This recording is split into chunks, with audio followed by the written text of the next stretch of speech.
Truck. Well, he does. I've been out of pocket saying things I shouldn't say, so I'm sorry, I'll be honest. It's my little base I got. Lakeside view. Rent ain't cheap. How you doing, guys? Mass hysteria. What's mass hysteria? Rent was too high. Got evicted. Mass hysteria is a condition affecting persons characterized by excitement or anxiety. And there's a pretty good chance that you've actually probably heard about or maybe even been a part of mass hysteria. Some examples are like the Salem witch trials and the satanic scare in the 60s and 70s. Mass hysteria is a pretty weird thing. It's not consistent. It can't be tracked. You can't predict when it's going to happen. But there are similarities between most cases. Mass hysteria causes symptoms that are kind of just goofy and inexplainable. A lot of mass hysteria cases are kind of different from each other. These strange behaviors are then passed around by the group, and it can affect a lot of people at a time. Before we start talking about mass hysteria, let's talk about ergot. Ergot is a fungal disease that affects rye and other grains and cereals. It produces an alkaloid that has a similar effect to LSD. It makes people trip balls. The condition is called ergotism.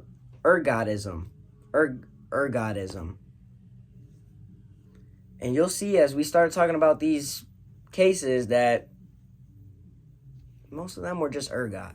Like, imagine you're a little peasant boy just eating your little rye bread and you're just sitting there like, I saw Susie looking at the stars a little funny. I think she's a witch. We gotta burn her at the stake. But let's talk about our first case. Strawberries with sugar.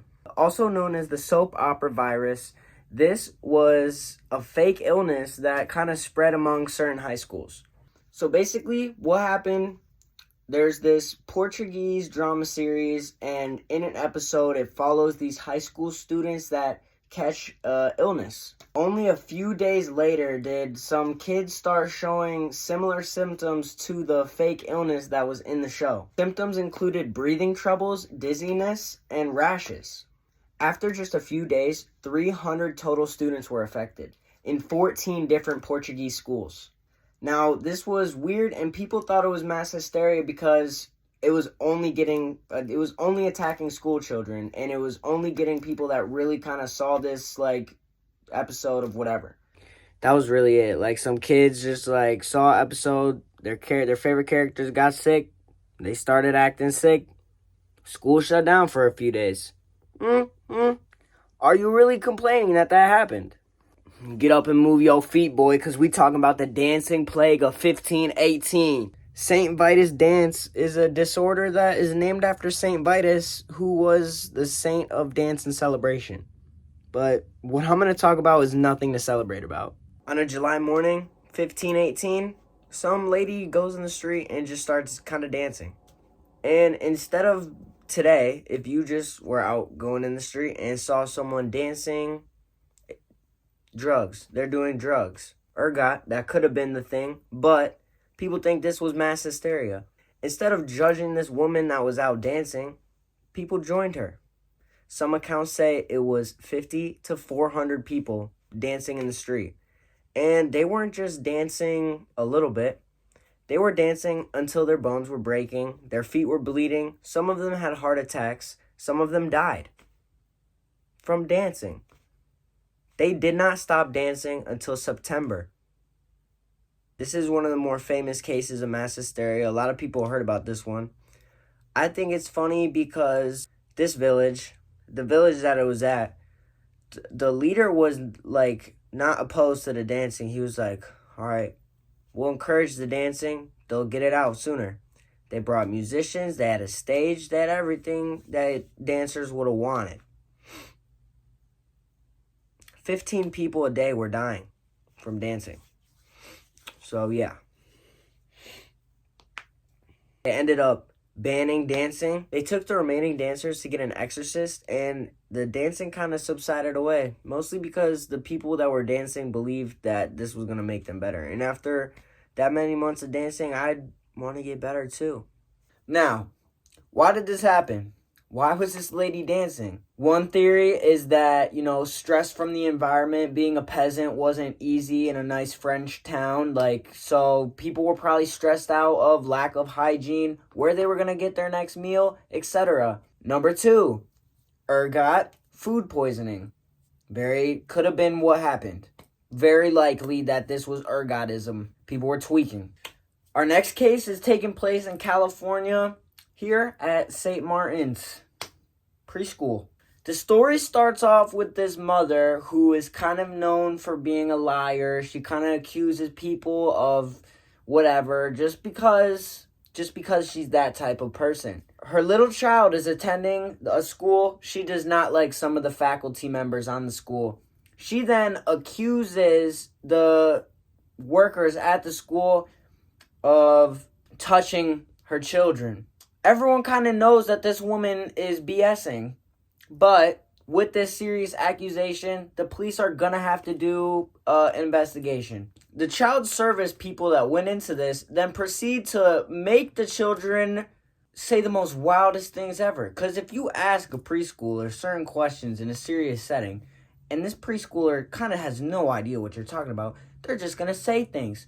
Did you get touched at school?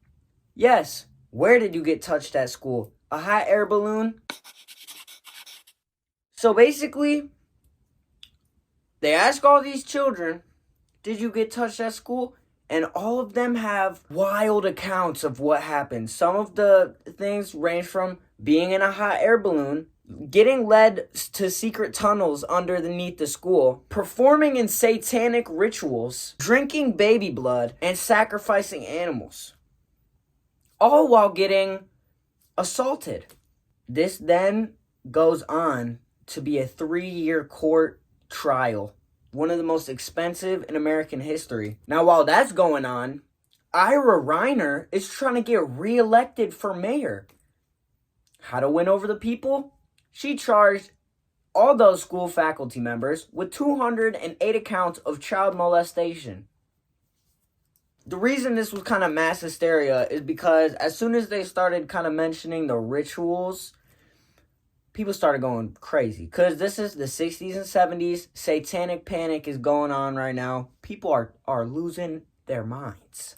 Those people were eventually let out because, you know, we kind of realized that children aren't the best at giving first-hand accounts of what happened, even if they were there. Some mass hysteria honorable mentions include the miracle of the sun, where 3 Christian children thought that the Virgin Mary contacted them and told them all to look at the sun at a certain day because God was going to give them a gift or something.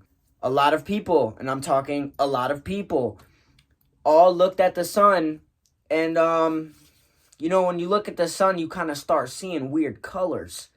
And the accounts were the sun started moving with weird colors. Makes sense. That's what happens when I look at the sun. Hellflex Slasher. Some people thought that, like, this dude was just cutting people up with razor blades. Nope. Just a hoax. This happened in India, too. And 3 people fell off a building because of it.